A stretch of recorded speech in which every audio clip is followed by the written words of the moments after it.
ঈদের দিন 5 টাকা খরচ করি, ঈদের দিন 5 টাকা খরচ করি, কোরবানির সওয়াব নেবেন। মাথার চুলগুলি কাটবেন, মোষ কাটবেন, নখ কাটবেন, বগল সাফ করবেন, নাভির নিচ সাফ করবেন। এটি নাই কোনো গরিব মানুষ আছে নাকি? মাথার চুল নাই এমন কোনো গরিব মানুষ আছে নাকি? মোষ নাই এমন কোনো গরিব মানুষ আছে নাকি? নখ নাই এরকম মানুষ আছে নাকি? তো ব্যয় করলাম 5 টাকা। কয় টাকা? রাসূলুল্লাহ সাল্লাল্লাহু আলাইহি ওয়াসাল্লাম বলেন, যারা কোরবানি করবার সামর্থ্য নাই, যেদিন কোরবানি করবে সেদিন তোমরা 5 টাকা খরচ করি মানুষের গরুর হিসে হিসে ঘুরিয়েও না, কোন তুমি বস্তু কিতে হাই বেড়ে চাইও না, এই কাজগুলি করো। রাসূলুল্লাহ জালিকা মিন তামামে উজহিয়াতিকা, এটা তোমার কোরবানি হয়ে গেল।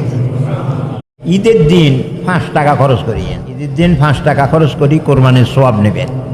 মাথার চুলগুলি কাটবেন, মোষ কাটবেন, নখ কাটবেন, বগল সাফ করবেন, নাভির নিচ সাফ করবেন। এটি নাই কোনো গরিব মানুষ আছে নাকি? মাথার চুল নাই এমন কোনো গরিব মানুষ আছে নাকি? মোষ নাই এমন কোনো গরিব মানুষ আছে নাকি? নখ নাই এরকম মানুষ আছে নাকি? তো ব্যয় করলাম 5 টাকা। কয় টাকা?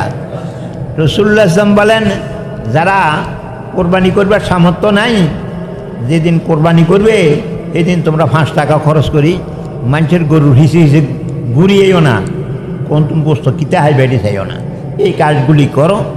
রাসূলুল্লাহ জালিকা মিন তামামে উজহিয়াতিকা, এটা তোমার কোরবানি হয়ে গেল।